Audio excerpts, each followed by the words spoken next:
जब तक हम यूथ को डायरेक्शन नहीं देंगे कुछ नहीं बनेगा। जो हमारी सबसे बड़ा रिसोर्स है हम उसे ज़ाया कर रहे हैं। इस गैप के लिए हम मुआवजे का इंतज़ार कर रहे थे कि शायद ब्यूरोक्रेसी तवज्जो करे, शायद पॉलिटिशियंस करें, शायद फौज करते, लेकिन ये हमें खुद ही करना पड़ेगा। जब तक मीडिया अप्रिशिएट करता रहेगा, हाईलाइट करता रहेगा, आपकी तरह के लोग टाइम देते रहेंगे, ये काफ़िला नहीं रुका।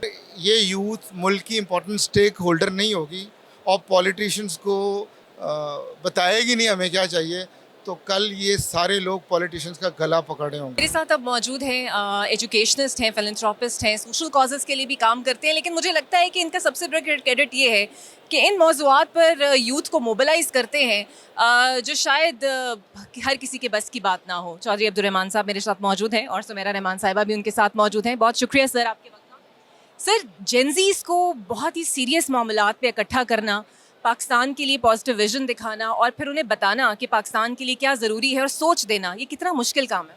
इकरा, सबसे पहले तो मैं आपका शुक्रगुजार हूँ। आपने इस ज़रूरत को जाना कि जब तक हम यूथ को डायरेक्शन नहीं देंगे कुछ नहीं बनेगा। मीडिया में ये मिसिंग लिंक्स था, हम पॉलिटिशियंस को सारा दिन दिखा रहे थे, यूनिवर्सिटीज़, यूथ, इससे थोड़ा गैप था।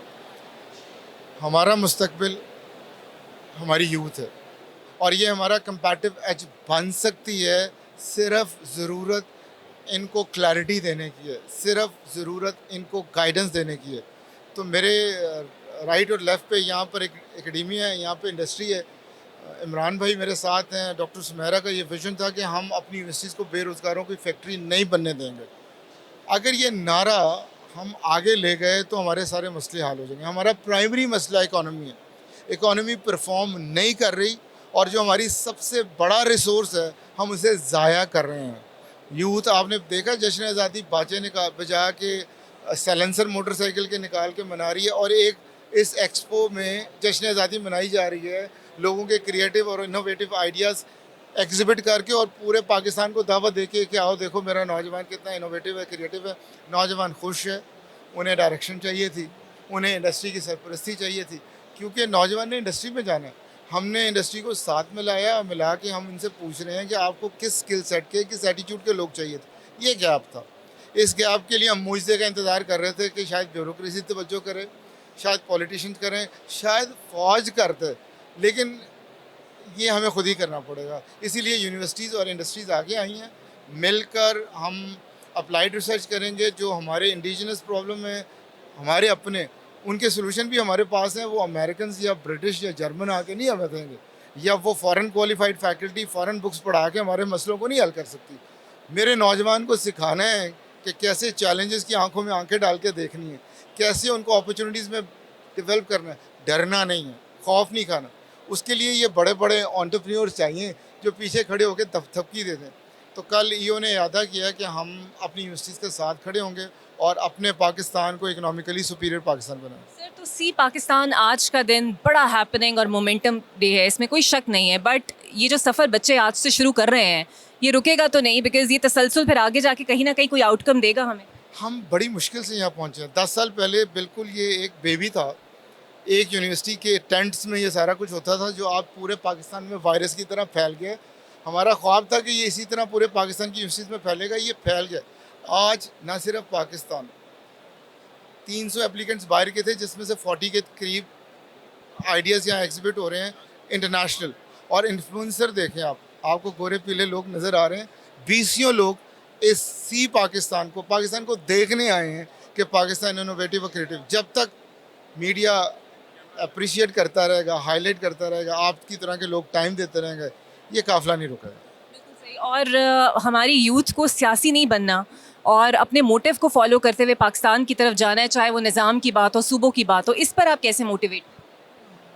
देखें, आज ये यूथ, मेरा ख्याल है 2.5 करोड़ बच्चे स्कूल नहीं जा रहे, 44% स्टंटेड ग्रोथ का शिकार हैं, और अगले 10 सालों में कितने होंगे? अगर ये यूथ मुल्क की इम्पोर्टेंट स्टेक होल्डर नहीं होगी और पॉलिटिशियंस को बताएगी नहीं हमें क्या चाहिए, तो कल ये सारे लोग पॉलिटिशियंस का गला पकड़े होंगे। इंडिया में आपने कॉकरोच पार्टी देख ली है। मैं कह रहा हूँ मेरे पॉलिटिशियन उस वक्त का इंतज़ार ना करें। बहुत अच्छा चल रहा है सूबा पंजाब, सिंध वाले भी अच्छा कर रहे हैं, लेकिन बैठ के हम गौर क्यों नहीं कर लेते कि शायद लाहौर से बैठ के डीजी खां, मियाँ वाली मुल्तान इतना अच्छा गवर्न नहीं हो सकते। एक बंदे को वहाँ से चल के यहाँ पर आना पड़ता है और सेक्रेटेरिएट में धक्के खा के 2 दिन बाद वापस जाना पड़ता है। और इतना बड़ा सूबा है कि शायद मिनिस्टर्स भी मुतलका लोगों से नहीं मिल पाते। तो हम ये पॉजिटिवली लेके चल रहे हैं, कोई भी लीड कर ले। हमारी तरफ से मरीम नवाज साहबा इसको लीड कर लें, वो पीएम बने, नीचे एडमिनिस्ट्रेटिव यूनिट्स को लेके चलें।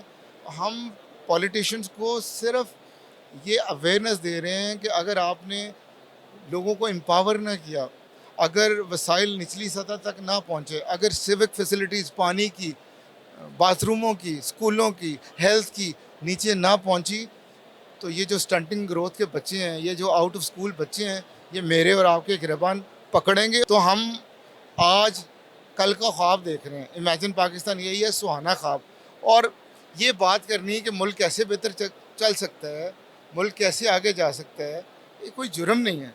और हम क्यों स्टूडेंट्स को इससे दूर रखें? 18 साल से ऊपर के सारे बच्चे हैं, 67% यूथ है, ये अपने वोट से क्या चेंज नहीं लेके आ सकते? और क्या ये जमहूरी हुकूमतों में बात करने का राइट नहीं होता? ये बच्चे कर क्या रहे हैं? आप देखें आज यहाँ मेरा ख्याल है 10,000 से ज़्यादा बच्चा यहाँ जमा है अंदाज़न। ये क्या रहा है? ये वोटिंग काउंटिंग क्या कर रहा है कि मुझे मेरा सूबा मेरा निज़ाम चाहिए? यार आप इनकी बात तो सुन लें बैठ के, या इन्हें कायल कर लें या इनसे कायल हो जाएं। तो यही तो एक जमहूरी तरीका है। तो जमहूरी सोच पे पाबंदी लगाना बड़ी ज़्यादती होगी। जमहूरी सोच और कंस्ट्रक्टिव अप्रोच के साथ मियाँ साहब इस मुहिम को लीड कर रहे हैं।